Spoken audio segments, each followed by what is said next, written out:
Hello friends, আমি শ্রেয়সী। গোয়া ট্রিপের একটি নতুন ভিডিওতে আপনাদের সকলকে স্বাগত। তাহলে চলুন ভিডিওটি শুরু করা যাক। আর ভিডিওটি ভালো লাগলে please like, share and subscribe our channel. Thumbnail দেখে আপনারা বুঝেই গেছেন আমি এই ভিডিওতে নর্থ গোয়ার পপুলার বিচ দুটি দেখাতে চলেছি। আমি মেনলি আমার ভিডিওগুলোতে চেষ্টা করি কম সময়ে আপনাদের জায়গাগুলো ঘুরে দেখাতে আর অনেস্ট রিভিউ দিতে। যাই হোক, গোয়া ট্রিপের দ্বিতীয় দিন আমরা প্রথমেই পৌঁছলাম বাগা বিচ দেখতে। আমরা বাগা ও ক্যালাঙ্গুট বিচের মাঝামাঝি একটি বিচ রিসর্টে ছিলাম, তাই বাগা আসতে আমাদের মিনিট 5 সময় লাগলো।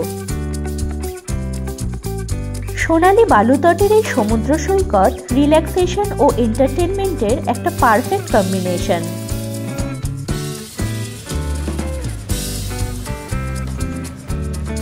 চলে এসেছি বাগা বিচ। এখন সকাল বাজে 10টা আর বেশ এমনি ফাঁকাই রয়েছে। প্রচণ্ড রোদ, এখানে টেম্পারেচার প্রায় 34 ডিগ্রি সেলসিয়াস। বাগা ও ক্যালাঙ্গুট বিচকে নর্থ গোয়ার মোস্ট পপুলার বিচেস বলা যেতে পারে। তার কারণ এখানকার নাইট লাইফ। অনেক রাত পর্যন্ত এই বিচ দুটি জমজমাট থাকে। এই বাগা বিচের কাছেই আছে টিটোস লেন, যেখানকার ক্লাব, ক্যাফে, লাউঞ্জ বেশ ফেমাস নাইট পার্টিজের জন্য। আমরা বাগা বিচে বেশ কিছুক্ষণ রিল্যাক্স করে ব্রেকফাস্ট সেরে বেরিয়ে পড়লাম ক্যালাঙ্গুট বিচ দেখতে। ক্যালাঙ্গুট বিচটি কিন্তু বেশ জমজমাট। পিক সিজন হোক অথবা অফ সিজন, এই বিচটি সবসময় ওভারক্রাউডেড থাকে। অ্যাডভেঞ্চার প্রেমী পর্যটকদের মধ্যে ক্যালাঙ্গুট বিচের গুরুত্ব অনেক বেশি। আমাদের বাংলা যখন শীতে জবুথবু, সেই সময় গোয়ায় কিন্তু বেশ গরম। চলে এসেছি ক্যালাঙ্গুট বিচ। এইদিকে সমুদ্রে সব ওয়াটার স্পোর্টস হচ্ছে। প্রচণ্ড হিট। এখন 12:30 বাজে, কিন্তু তার মধ্যেও মানুষের কোনো উৎসাহের খামতি নেই। নিজেদের মতন করে সবাই বেশ মজা করছে। আমরাও চলে এসেছি। আরও বলে রাখি, ওয়াটার স্পোর্টসের জন্য এই বিচ কিন্তু খুবই ভালো। আপনারা যদি মনে করেন ওয়াটার স্পোর্টস করবেন, তাহলে এখানে অনেক অপশনস আপনারা পেয়ে যাবেন। ভিডিওর শেষের দিকে পেয়ে যাবেন বিভিন্ন ওয়াটার স্পোর্টসের রেট চার্ট, আর এই রেট নেগোশিয়েবল। অতিরিক্ত টেম্পারেচারের কারণে বিচে কিছুক্ষণ কাটিয়ে আমরা চলে আসলাম একটি বিচ ক্যাফেতে। লাইম ওয়াটারে গলা ভিজিয়ে আমরা নিজেদেরকে রিফ্রেশ করে নিলাম।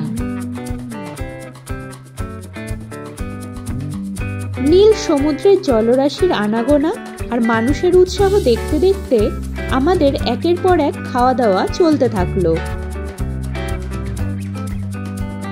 সি ফুড থেকে শুরু করে বিভিন্ন রকমের আপনার পছন্দ মতন ফুড ও ড্রিঙ্কস পেয়ে যাবেন এই বিচ ক্যাফেগুলিতে। চাইলে সামনে বালির ওপর রঙিন ছাতার নিচে বসেও পেয়ে যাবেন অর্ডার ফুড। এখানকার ফুড কোয়ালিটি খুবই ভালো আর বেশ টেস্টি, আর একটু এক্সপেন্সিভও। প্রায় ঘন্টা 2 কাটিয়ে আমরা বেরিয়ে পড়লাম পাশের মার্কেটটা ঘুরে দেখতে। আর ঘুরে দেখতে দেখতে বেশ কিছু কেনাকাটাও করে ফেললাম। প্রথমেই গোয়ার চকলেট কিনলাম, তারপর কিনলাম বিচের কিছু গয়না। এখানে কোন ধরনের ওয়াটার স্পোর্টসের কি রেট সেটা শেয়ার করলাম। এখানকার মটকা কুলফি অবশ্যই ট্রাই করতে হবে। শপিং এর একদম মাস্ট জায়গা। যারা শপিং করতে ভালোবাসেন তারা বাড়ি থেকে বেশি কিছু টেনে না এনে এখান থেকেই কিনে নিন রঙিন রঙিন বিচ ড্রেস ও জুতো।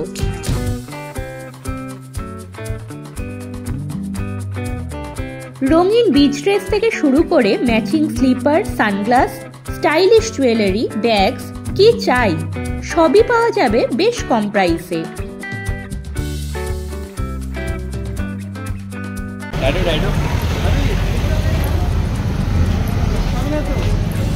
শপিং এর জন্য দারুণ জায়গা। টেম্পোরারি পার্মানেন্ট ট্যাটু, এখানে চারিদিকে ট্যাটু পার্লার। আরও ইন্টারেস্টিং ভিডিও নিয়ে আসছি পরের এপিসোডে, আর চাইলে দেখে নিতে পারেন প্রথম পর্বের ওল্ড গোয়ার ভিডিওটি। ভিডিওটি আপনাদের কেমন লাগলো কমেন্টে অবশ্যই জানাবেন। তাহলে এখানেই শেষ করছি, আরও ভিডিওর জন্য সঙ্গে থাকুন।